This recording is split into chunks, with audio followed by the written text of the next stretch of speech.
A very happy 5783 to you, and welcome to a new season of Treasures of the Torah. I'm Pastor Matt McEwen. I'm so glad to be with you as we are preparing for the Shabbat. Shabbat Shalom to you. This week, as we start all the way back at the beginning of the Torah in the book of Bere쉬t in Genesis, I want to read to you from a wonderful commentary that I got while in Israel with Rabbi Shapira called The Wellspring of the Torah. And this particular commentary that is referenced in this particular Torah portion is Sefer Shimon Hamor. And this is really interesting. This verse, in the beginning, God created the heavens and the earth. It's very familiar to us. Those of us that speak English, that is the order in which the words are given. Bereshit bara Elohim et hashamayim ve'et haaretz. So if we were to translate this literally into English, it would say, in the beginning created God the heavens and the earth, which is true as well. And even though it sounds a bit backward to us, that is acceptable, especially in older forms of English. But the sages relate to us that the reason they flipped it on purpose while translating it for King Ptolemy is that they didn't want it to seem that God, God forbid, was created. So they started the verse, God created in the beginning. Even though that's not a literal word for word translation, it's more correct in the mind of the landing language. It's the way that we would even speak it in English. It's how we translate it. The verse literally would be translated, in the beginning created God the heavens and the earth, but we flip it because it sounds better to our ears. This is so important. The idea that God created everything, but he is Ein Sof. He's without an end. He's without beginning. He is just eternal. It's something so difficult for our human minds to apprehend, this idea of an eternal God, a being without a beginning or an end. But that's just the way that it is. So when we translate the Bible, it's important that we understand that every language is going to carry with it its own issues, its own biases. It's going to carry with it a value added that is not intended. And this is why we always tell people when they ask what translation of the Bible is best, well, what is best is the original languages of the Bible, those being Hebrew, Aramaic, and Greek. That's the best way to read the Bible. No translation is perfect. And so, at least for me, when I'm studying, I like to keep several around. And of course, I like most of all, especially when I'm dealing with the Tanakh or with the Torah in particular, I especially like to look to the Hebrew to see what's going on there.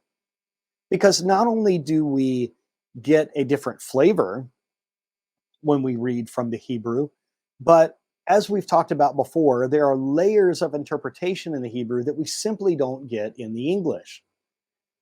The Jewish people study the Bible in a way of 4 layers, and we call this the Pardes.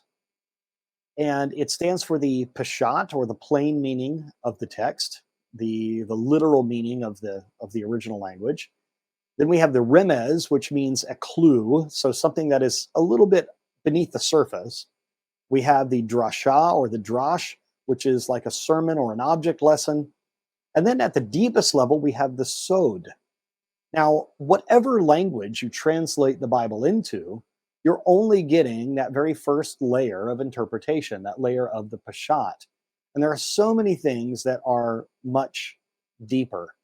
Let me give you just a quick example of that. So the Bible starts with in the beginning. And in Hebrew, this is just one word, Bereshit. Just one word. Reshit means the head of something, the start, the beginning of something. And this preposition of the B sound means in. So in the beginning. Now, what's interesting is the sages ask the question, why doesn't the first verse of the Torah start with the first letter of the Hebrew alphabet? I think it's a fair question. As someone who loves symmetry and design and art and things like that, I think it would be quite poetic if the Torah, the very first verse of the very first book of the Torah, would start with the very first letter of the Hebrew alphabet. But that's not how it goes. It starts with the second letter, the letter Bet. And the sages ask, why? Well, we could talk about how there was nothing, and then there was stuff. There was nothing at all, and then there were things, planets and luminaries and land and sea and animals, and then eventually people. We could talk about there was nothing, and then there were things. And if we look at the shape of the Hebrew letter Bet, that's exactly what we see. It has three sides, you see. It has a closed end, and then it has an open end. And as Hebrew is read right to left, and depending on how you're viewing me right now, I'm not sure if I should be making it like this or like that. But anyway, we read right to left. And so to the right, there's nothingness. There's a closed end. But then to the left, it opens up. This can be a picture of the beginning of creation to us. But also it's interesting that Bet is the first word in the word Ben, or the first letter in the word Ben, which means son. And we know, as believers in Messiah, that everything was made for and everything was made through Mashiach. Everything is made through the Messiah, the Son. And so in the beginning was the Word, the Gospel of John begins. It's a midrash on Genesis 1. And so through that word, who we know as Yeshua, through that word, everything was created.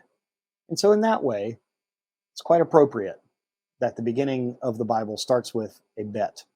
It starts with the letter of the Son. These are just some amazing things that we can pick up in the Hebrew that we don't recognize when we're reading it in English. So I'm really hoping and praying that this year will be a meaningful year for you. I'm going to do the Treasures of the Torah a little bit different this year. We're going to be a little more conversational. And I hope you enjoy that. I hope it speaks to your heart. And also, with God's help, maybe sometimes we'll be on location. Maybe we'll be outside in nature.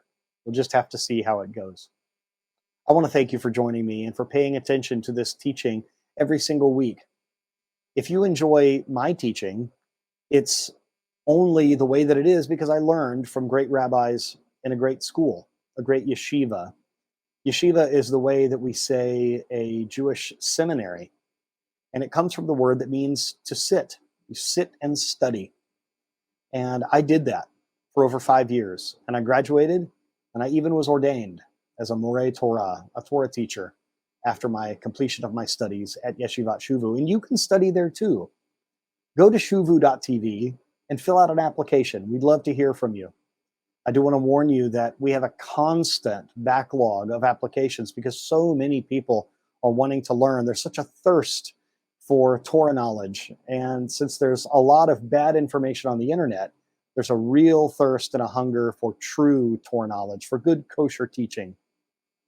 So go there, shuvu.tv, fill out an application, and you can learn with me and many other teachers, and especially our rabbis Shapira and Bernstein.